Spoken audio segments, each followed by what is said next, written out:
specific things that I tell all of our entrepreneurs to keep top of mind just because of the world we're dealing with. So I always like to start with a little bad news, which is that there's a shocking number of things that you know nothing about. But the good news is that tomorrow there'll be a different group of things, so don't fret too much. Why is it important? It's important because you don't want these things to sneak up on you, and so it's important to look outside of your own little sort of comfort spot and to understand that the world is changing. This is one of my sort of favorite observations was, oh, this internet thing isn't going to really catch on. And so it turns out that you know, the noted experts at the London Times had no clue as to what was going on. Every day we're seeing industries blowing up. Every day we're seeing things change. And oh, by the way, it's not little companies. You know, if you look at Amazon, which we think of as the 900-pound gorilla, they're basically pulling back in China because after 15 years they only had about 1% of the market. They could not figure out how to play in that market. China is the biggest market for Starbucks. And yet, this year, a little company called Lucky, which is about 4 years old, will have more stores in China than Starbucks has. So the opportunities continue to be there, the disruption is there.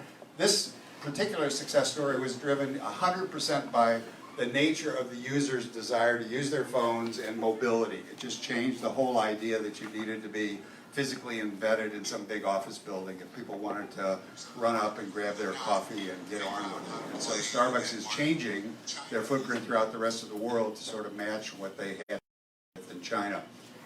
Today, what we say is that being smart is changing before you have to, before the world sort of blows up your business. One of the great Chicago institutions was basically the most famous encyclopedia was the Encyclopedia Britannica. And in October of 2012, they said, we're no longer printing our book.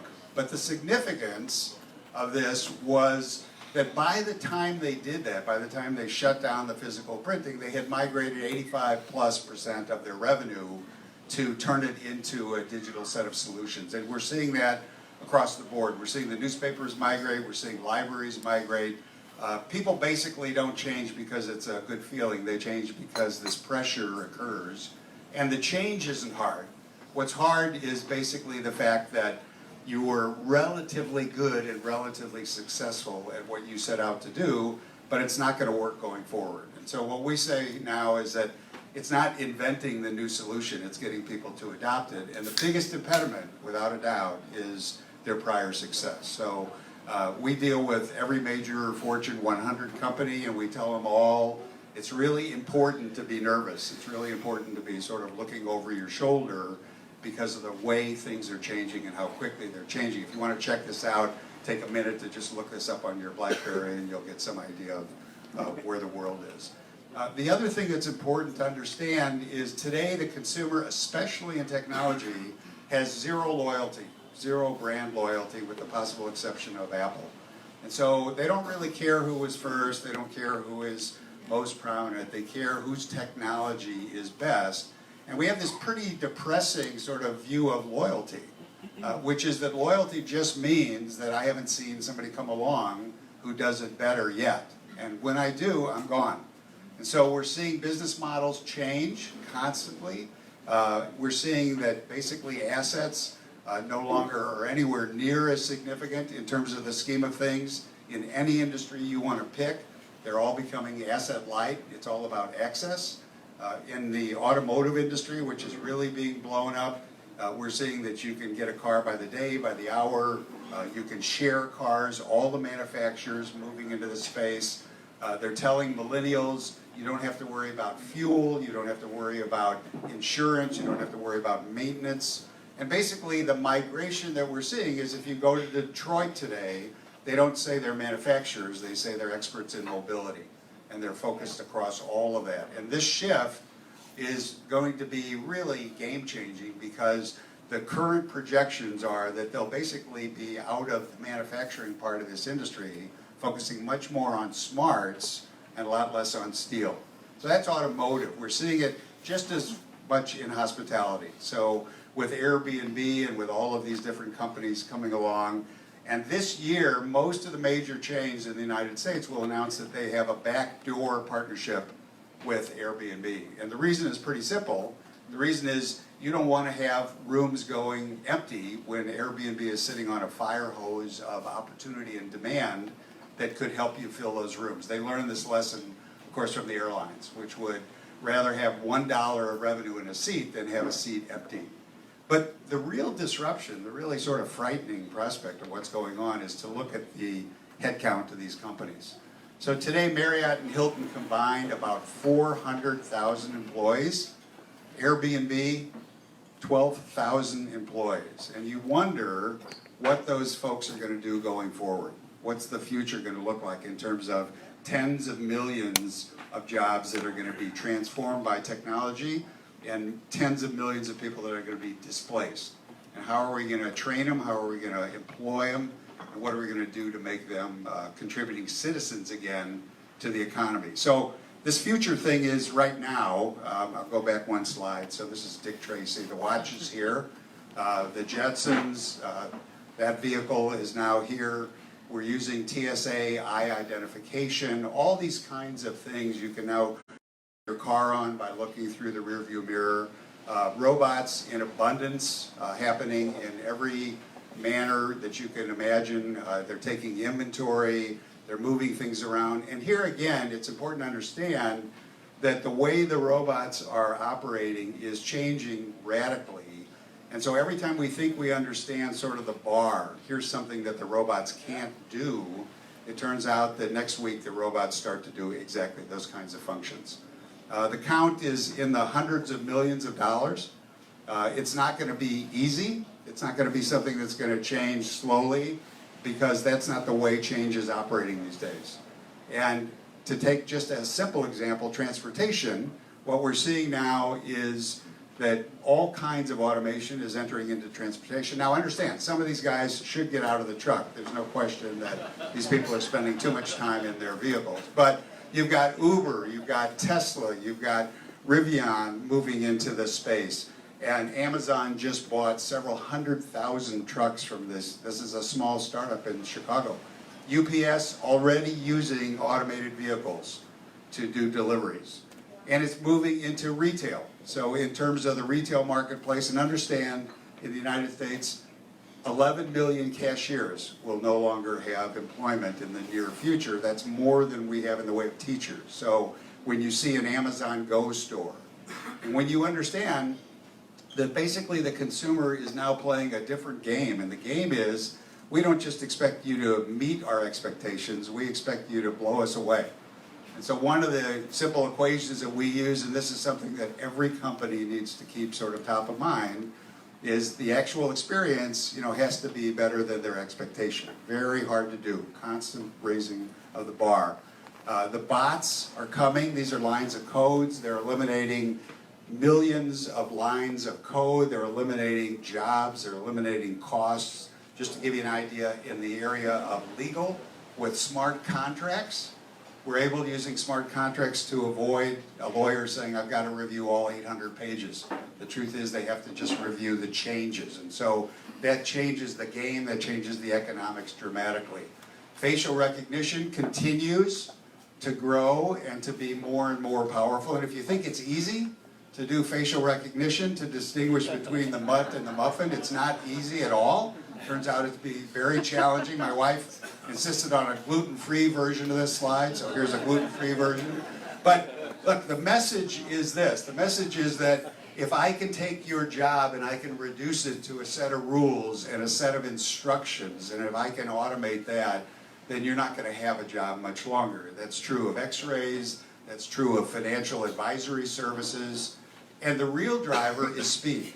The real driver is speed. And think about this for a moment, because today, the present is the most temporary aspect of our lives. Things are changing so quickly in every respect that we have a term for it. We call it autocatalytic. And what that means is that each change that comes down the pipe accelerates the next change. And so when you look at your business, the question to ask is not, how fast is my business? The question to ask is, how fast is your business getting faster? How much are you raising the bar of performance? And if you look around on the outside, and basically people on the outside are doing it better or faster, then you're headed in the wrong direction. So keep in mind that today we say that the rate of change is the slowest it's going to be for the rest of our lives. Absolutely. And so how do you think about technology? One of the things that we say is it's not enough to just say, how can I use technology to help me do better what I've always done? The focus is really, how is technology going to permit me to do things I never even imagined possible? So 3D printing, perfectly good example. Today, still a novelty. A lot of schools have it, a lot of libraries have it. They're melting a lot of plastic. The most fabricated item is still Yoda from Star Wars. But understand that 30% of the plastic parts that are sent to a car dealership each week cost more to ship the part than the part costs. So where are we headed? We're going to press a button with no transportation, no inventory, no delay waiting for the part to be on site. And that's coming tomorrow. And the good news is that's a high-skilled job. So when we look out and we talk to companies, and especially big companies, about how should they be looking at the market and understanding, we all tell them to look beyond their vertical, to look beyond their market, to not simply try to look at their competitive set. So in the United States, one of the biggest banks, which is a highly regulated enterprise, is Starbucks. Okay? The deposits on Starbucks cards in the aggregate have made it into one of the largest banks in the United States. What's going on with Amazon? We expect Amazon to increasingly say, I'm doing everything else for you while I take care of your banking. Apple is coming on really strong with Apple Pay, and basically we're going to see more and more of that. Google is moving into banking. So if you want to get some idea of methodology, this is the single slide that I think is the most important slide that you'll see today. And it's a tool, and it's an important tool because what we tell our companies is to take this scale. These are the vectors of competition going forward in every industry, in every business, and decide a target, decide an industry, decide a company, and see which of these dimensions you can improve on performance, on delivery, on speed, on access, on type of solution, whatever it is. So part one is to do an audit internally. How are you doing across these dimensions? So what are your weaknesses? And two, what are your opportunities relative to the rest of the world? But you can't do everything. You can't be all things to all people. So you have to double down now and say, what's my edge? Okay? And your edge could be your relationship with customers. It could be distribution channels or size or scale moving into the space. It'll be a highly competitive race, but Netflix has about 180 million customers, which is more than just about anybody else out there. Amazon, as an example, Amazon Prime now has about 150 million customers. So what's going to drive these changes? And here's the things to write down. I'm going to tell you about 7 things, and we tell every single person to keep these top of mind. What is driving change today? Number 1, time. Everything is about time. It's the scarcest resource in our life. It's more valuable by far than money. And so your business has to be time sensitive. Customer centric for sure, time centric for sure as well. Amazon is so far ahead of the curve that they're shipping things to you that you haven't bought yet. Now this is pretty amazing. And how do they do that? Well, they have a lot of different tools, okay? But what's really going on is while you're looking into the computer, they're looking out at the computer, and they're measuring something we call cursor hover time. So that's the amount of time you're looking at products. You might think of it as digital drooling. And they're going to change the deal on the fly in real time. In real time, couponing, discounts, bundles, and then ship it to you in minutes. They're a merchant of time, of convenience, of access, of speed, but principally of time. Number 2, huge change coming down the pipe, voice. Voice is going to change everything. And if you want to think about a company to begin a new opportunity space, it's voice. 50% of internet searches by the end of this year are going to be by voice. Voice is going to be the system that drives our cars and the system that drives our homes. And so think about how your service is going to have to become sort of oriented around voice, because as the population ages, they become less and less adept at texting and these other systems. They become much more captive of voice, and voice has all kinds of other challenges around brand as well. So number one, time. Number two, voice. Number three, the right now economy. Everything is right now. We have rolled this out in most of the stadiums in the United States. You basically look at a jersey through your phone. Up pops a buy button. You press the button, you own the jersey, we'll have it at your home before you leave the game at the end of the thing, and certainly before you get out of the parking lot. What's the message? The message is, as to all buyers, you have to be there when and where and wherever the buyer is.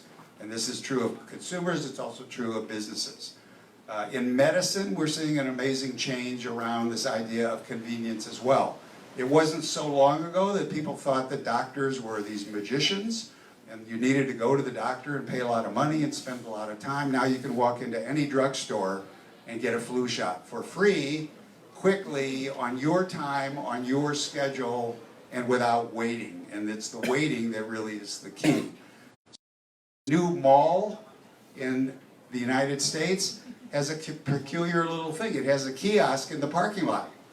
You don't even get out of your car. You pull up to the kiosk, and that's where your packages have been assembled. Or you walk into the store, and that's where the lockers are for the products that you ordered by phone. We're also seeing delivery. We're seeing the reverse direction. And then, because Amazon is always ahead of the curve, we have something called the dash button. And if you haven't seen the dash button, it costs $1. You put the dash button on your washing machine, and when you're out of Tide, you press the button, and first of all, Amazon will give you the $1 back the first time you press the button, but then in about an hour and a half, the Tide will be on your front doorstep. Now think about this for a minute. First of all, do you know what you paid for it?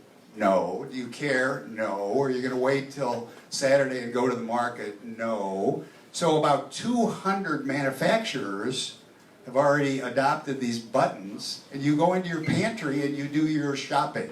And by the way, 70% of what we buy at the supermarket every week is the same stuff. Now, in some cases, it's confusing as to where the button should go. We understand this. So this is a little harsh, okay? But the idea is replenishment is going to change the game, and the convenience and the ease of having all this stuff delivered is going to be amazing. All driven by data. And so data systems now are moving us from looking backwards analytically to the future. Where are things headed? In real estate, Google is more predictive today, basically, than the real estate industry. Target knows more about your family. They're selling homes now in days based on data. The credit card companies, always creepy, are projecting early divorces. Now, how do they do this? Well, same city hotel charges, basically flowers sent to a home that isn't your own, buffing up, singles bars. Now, why do they do this? Well, they're creeps, but that's not why they do it. They do it because of an observed behavior, which is that when you decide to get divorced, you disown all the charges from your soon-to-be ex-spouse, and they want to get ahead of that. And so they literally have algorithms that prevent that kind of disproportionate behavior. That's the goofy side. The interesting side is we're saving millions of dollars a month in grocery stores by offering the consumer an interesting choice. So look at what's going on here. Basically, this is a cabinet that's divided in half. And the freshest stuff, you pay full price for. If you're going to eat the yogurt tonight, why not pay half price? So we're clearing product off the shelves at a price that is variable in real time and saving enormous amounts of money and avoiding enormous amounts of waste. Okay, number 6. The newest currency that we have today is our attention. How we spend our time and attention is driving everything. It's really the way new businesses are increasingly being built. And the thing to understand is we're competing for attention in a fairly interesting way. It's not simply against the other advertisers in any given space. We're competing for anything and everything that gets in the way of engagement, that has to do with the noise and the clutter and everything about getting our message out to the right markets and to the target markets. And so attention is this very, very powerful consideration. This is the new Tic Tac. They were so concerned that mids suck, you would lose interest, that it changes flavors. And that's just the beginning. We did a survey about 4 years ago with Yale. Our attention and the goldfish's attention roughly the same. It was updated this year. The goldfish is doing fine. We're losing. We're losing. Now, what's the significance of this? It's that you have to pay for my attention, but not with money. Not with money, okay? You have to pay for my attention by constructing a transaction with me that explains to me how your business or your product or your service will hit these buttons. Not all of them, but certainly some of them. Save me time, save me money, increase my productivity. Okay, help me make better and smarter decisions about whatever it is. Change my status. And if you design your media, your marketing, your pitch, your whole business value proposition to bring that home to your target market, that's what success looks like. And it's all about them. It's not bragging about your thing. It's about serving their needs and improving what they can do. And then lastly, IoT.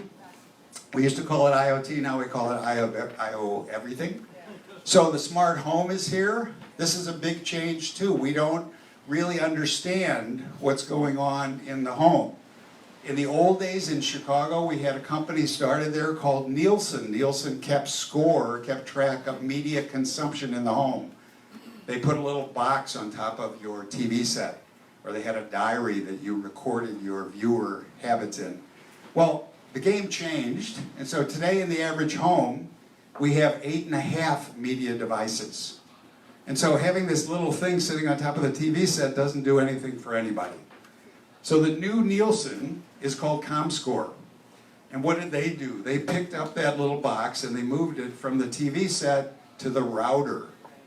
And now it measures everything in the home, including the thermostat, and the TV, and the telephone, and the cable systems, and the computer systems. So, different game, and if you don't keep up with the game, you lose big time. Nielsen is still shipping $2 and questionnaires to that lovely and very touching and highly personal Chicago area household. And of course they're getting killed by the market because it's data that drives everything. Disney doing a great job using these little bands now, which look like novelties, but truthfully they're very powerful. They're permitting Disney to personalize experiences, to track everything going on in the park. Goofy will know your kids' names and where they're from. And that's just the beginning. We're doing it now in the casinos to attract and identify big spenders. We had them on every player at the Super Bowl. And the reason for that was because the computer now tells the coaches whether the given performer did it as quickly as he did in the past or more slowly. It decides whether he should stick around or not. And all of this is accelerating. So these are glasses that function as a mouse.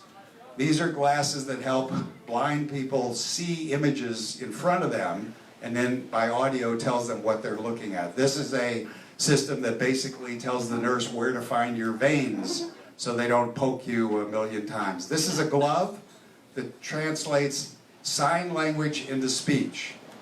And then this is a rear view mirror for a car, and if your eyelids start flickering, it'll vibrate your seat. Very interesting, it'll sort of wake you back up. This is a haptic fork. This is a product that my wife takes a great deal of pride in. If you're eating too rapidly, it starts to vibrate.